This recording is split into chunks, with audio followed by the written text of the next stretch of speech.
Hello बच्चों, मेरा नाम है मोहित और आपका स्वागत है हमारे यूट्यूब चैनल स्टडी चैंपियन में। तो जैसा कि आप जानते हो, आपका जो पेपर होने वाला है फंडामेंटल्स ऑफ पब्लिक एडमिनिस्ट्रेशन का, कौन सा पेपर होगा? फंडामेंटल्स ऑफ पब्लिक एडमिनिस्ट्रेशन का जो पेपर होगा, पब्लिक एडमिनिस्ट्रेशन का कौन सा? पब्लिक एडमिनिस्ट्रेशन का जो पेपर होने वाला फंडामेंटल ऑफ पब्लिक एडमिनिस्ट्रेशन, उससे संबंधित जितने महत्वपूर्ण प्रश्न होने वाले सारे के सारे आपको पढ़ाने वाला हूँ। साथ के साथ आपको ये भी बताऊंगा फ्री में नोट्स कहाँ पर मिलेंगे। साथ के साथ आपको ये भी बताऊंगा कि आपके सामने फ्री में क्लास कहाँ से प्राप्त कर सकते हो। तो आइए, काफी ज्यादा महत्वपूर्ण क्लास होने वाली है। आपको क्या करना है, वीडियो को पूरा देखना है, चैनल को सब्सक्राइब कर देना है। सभी बच्चों से रिक्वेस्ट है, 30,000 सब्सक्राइबर के अपन बहुत ज्यादा करीब हो चुके हैं। ज्यादा नहीं भाई, 2,000 सब्सक्राइबरों की कमी है और वो कमी आप सब बच्चे सब्सक्राइब करके दूर कर सकते हो। सभी बच्चे, एक एक बच्चा चैनल को सब्सक्राइब कर देगा, अपने जो 30,000 सब्सक्राइबर है वो पूरे हो जाएंगे। करो भाई सभी बच्चे सब्सक्राइब। साथ साथ कोने में जो व्यू प्रोडक्ट वाला ऑप्शन है, कौन सा? व्यू प्रोडक्ट वाला ऑप्शन है, इस पे क्लिक करके अगर फ्लिपकार्ट और मित्रा से कोई प्रोडक्ट खरीदोगे, सबसे ज्यादा डिस्काउंट आपको देखने को मिलेगा। तो सभी बच्चों से रिक्वेस्ट है, वो भी खरीद सकते हो। चलिए शुरू करते हैं अपन क्लास को।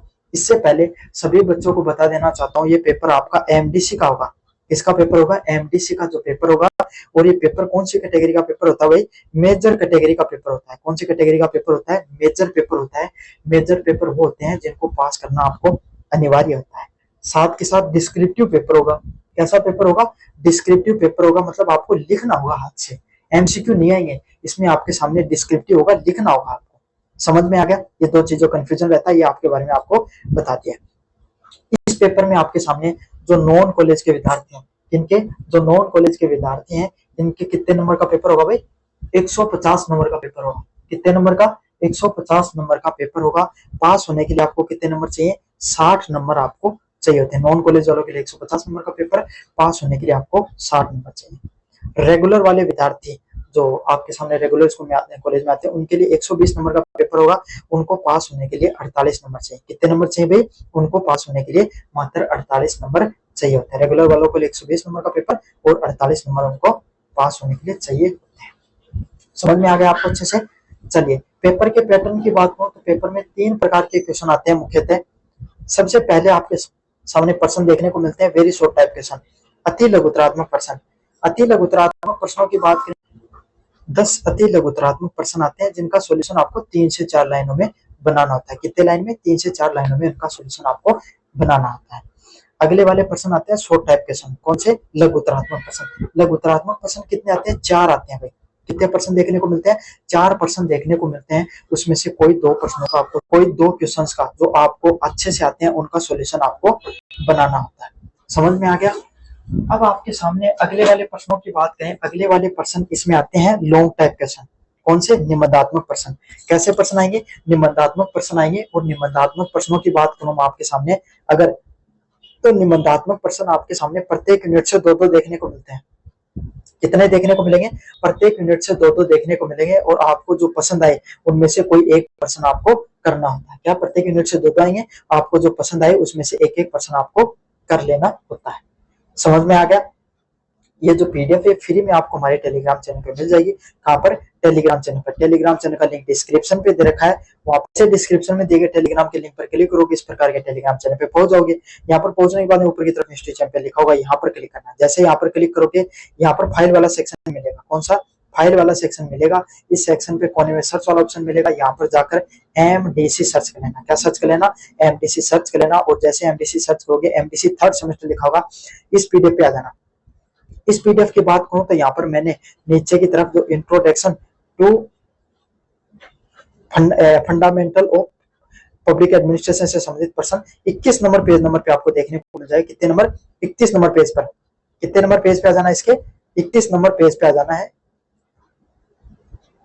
सॉरी, 21 नंबर 26 नंबर पेज पे। कितने नंबर पेज पे? 26 नंबर पेज पे आ जाना। जैसे 26 नंबर पेज पे आ जाओगे, तब आपके सामने क्या है, इस प्रकार की जो पीडीएफ है वो देखने को मिल जाएगी। सारे सारे इंपॉर्टेंट क्वेश्चन मैंने बता दिया है, यहाँ पर अच्छे से पढ़ लेना है इनको। चलिए भाई, आपको सब कुछ बता दिया, कहाँ पर इंपॉर्टेंट क्वेश्चन वगैरह बताएंगे आएंगे, वो सब कुछ बता दिया आपको।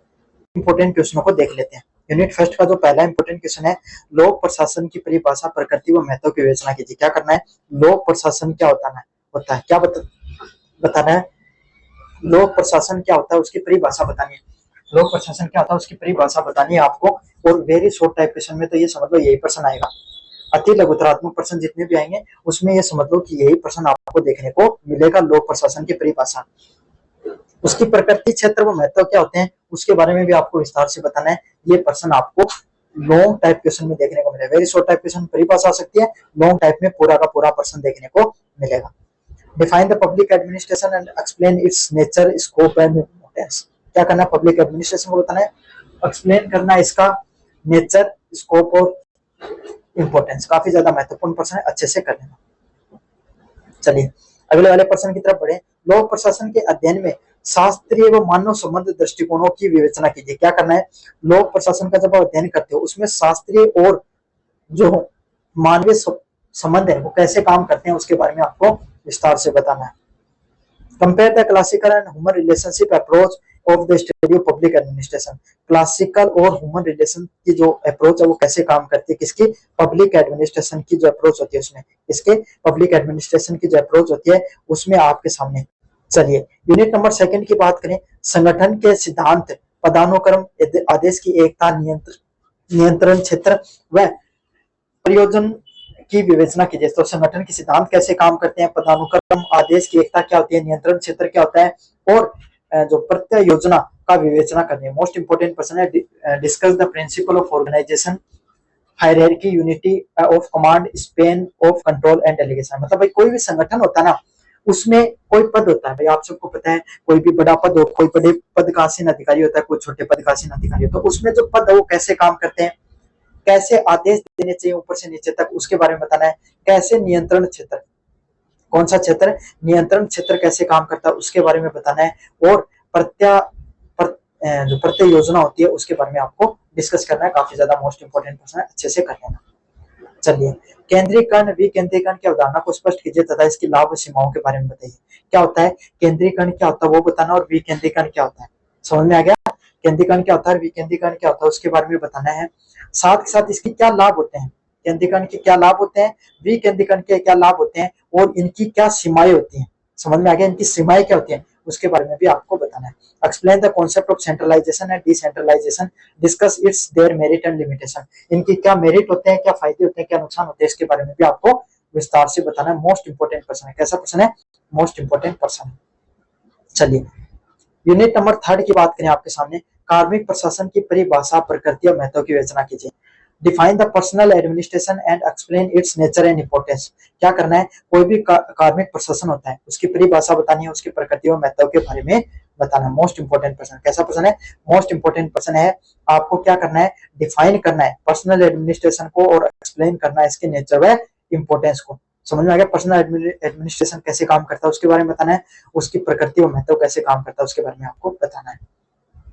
चलिए नौकरशाही, ब्यूरोक्रेसी की अवधारणा को स्पष्ट कीजिए। क्या करना है, ब्यूरोक्रेसी क्या होती है, इसके ब्यूरोक्रेसी क्या होती है उसके बारे में बताना है। सिविल सेवाओं की प्रशासन की भूमिका बतानी है। तो सिविल सेवाओं में प्रशासन की क्या भूमिका होती है उसके बारे में आपको बताना है।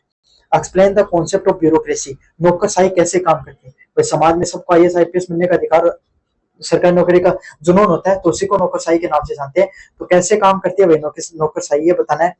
कैसे जो सिविल सर्विसेज होते हैं, IAS IPS अधिकारी कैसे काम करते हैं इनके बारे में भी आपको बताना है। मोस्ट इंपोर्टेंट प्रश्न है, भी पढ़ लेना। यूनिट नंबर 4, वित्तीय प्रशासन की परिभाषा, प्रकृति व महत्व के बारे में बताइए। तो आपको क्या करना है, सबसे पहले वित्तीय प्रशासन बताना है। समाज में जो वित्तीय प्रशासन है, फाइनेंशियल एडमिनिस्ट्रेशन क्या होता है उसके बारे में बताना है, उसका नेचर कैसा होता है और उसका इंपॉर्टेंस कैसा होता है उसके बारे में आपको बताना है। वित्तीय प्रशासन क्या होता है उसकी परिभाषा बतानी है, उसकी प्रकृति व महत्व के बारे में बताना है। काफी ज्यादा मोस्ट इंपोर्टेंट प्रश्न है, एग्जाम में देखने को मिलता है, कर लेना। बजट की अवधारणा को स्पष्ट कीजिए, सामाजिक और आर्थिक विकास में इसकी भूमिका के बारे में बताइए। Explain the concept of budget, role of budget in social economic development.